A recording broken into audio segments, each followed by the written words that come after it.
That don't kill me, can only make me stronger. I need you to hurry up now, cause I can't wait much longer. I know I got to be right now, cause I can't get much stronger. Man, I've been waiting all night now, that's how long I've been on ya.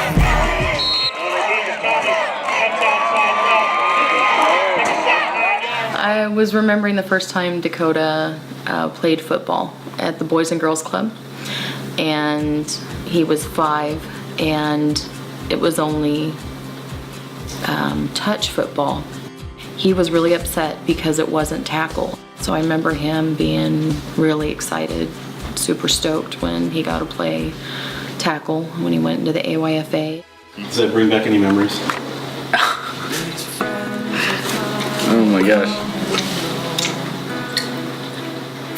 Did you have a logo like that? Yeah, this was the exact logo. Oh my gosh. You know, you mentioned Jordan Smith. Are there some other players that, since youth football, you developed strong bonds with? I'd say, I mean, there's quite a few.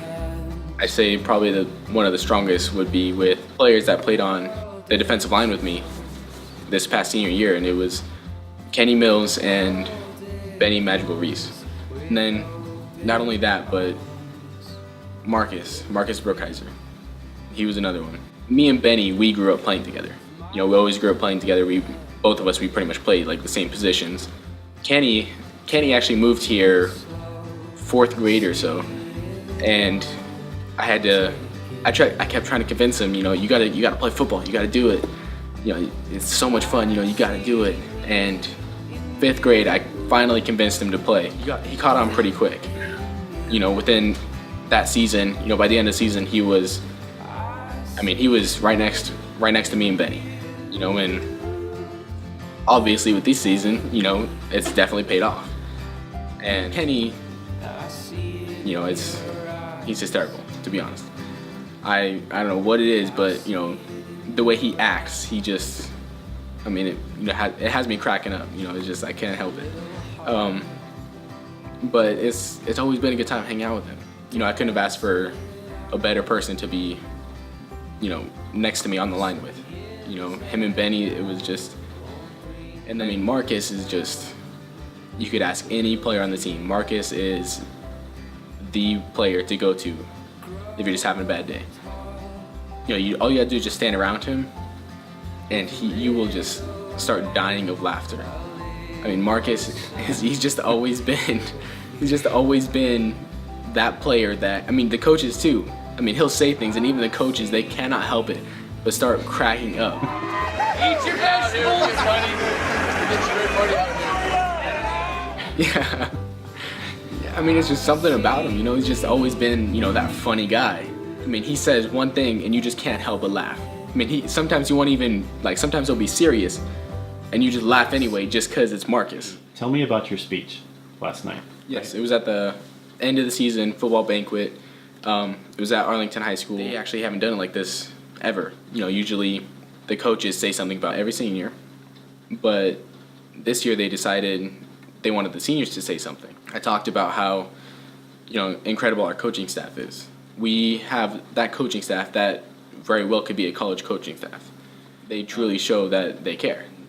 You can easily tell that when one of the coaches on the coaching staff talks to you, you know, they mean it. You know, they're very genuine. You know, whether it be something going on the field or off the field, you know, they want to know. You know, they want to help you out, and they want to help you out as a person and not just as a football player. You know, that's something that, you know, I haven't really seen before, and it was absolutely amazing to be a part of that. Along with that, I also talked about my parents. My parents especially, you know, after, like I mentioned earlier, the car accident last January, I kind of gave up the idea of, you know, playing football again. You know, because of that, I really didn't think that I was going to play football at all. But after that accident, I was on bed rest for, you know, I couldn't really move for about 2.5 months. So you played your freshman year, but you didn't play football your sophomore year or your junior year? Correct. Okay, so this year you came back and you were a starter. Yeah, I had to work really, really hard for it. But yeah, Mom, she was just instantly, I can't wait. Dad, it was more of uncertainty. It was more of, I'm not so sure about that. But, he came around and he supported me. Him and Mom, they supported me more than anyone else.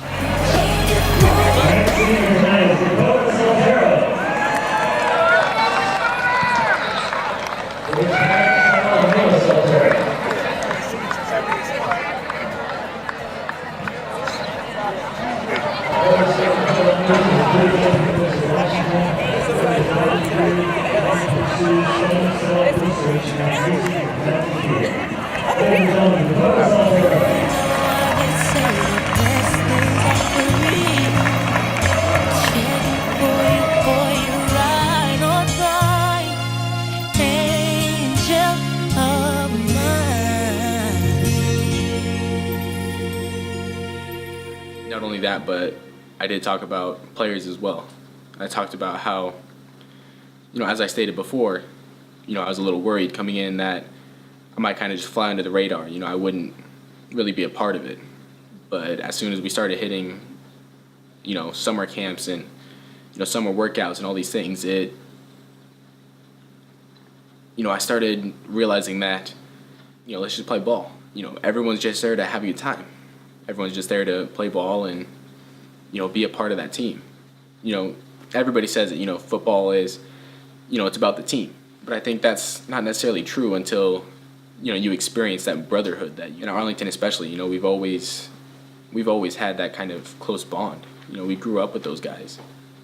With that, it's just, you get that kind of feeling that you don't feel with, another team. So. Dakota Soltero!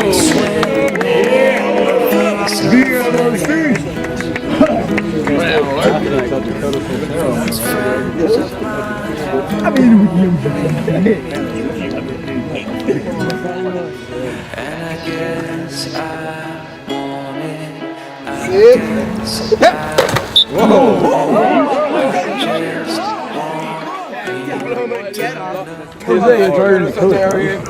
He calls me his mini-me. He says I do a lot of stuff like him. I don't see it, but he does. So I've known him a little bit longer than Jose. Not much. I kind of knew him before, but we weren't really good friends until a little bit before Jose. So this guy, I called him the other day. I'm like, hey, you want to come over to my house? And he came over. We got some Jersey Mike's. He just came right over. No questions. He just came over. And he's that kind of guy that will just be there for anybody. What he told me, I learned this from him. He said, I don't not like anybody unless they do something to make me not like them. So he's just a good guy, accepts everybody unless obviously they do something to make him not. And he got in an accident a little while ago, but that hasn't stopped him. He lost some of his memory and stuff. He's out here playing with us. He's that's really inspiring to me because even though we got in a big accident, he's doing whatever he can to come and do what he was doing before it, and he's planning on going to the military and doing stuff. It's just really inspiring that through all the crap that he's gone through, he's still trying to do stuff that he wanted to do beforehand. He's going right here.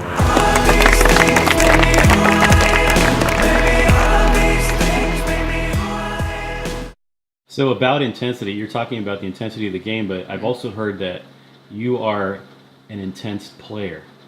Yeah. That's the core of I've been hearing that's the core of your personality. Yeah. So tell me about that. To be honest, I don't actually think it started with football.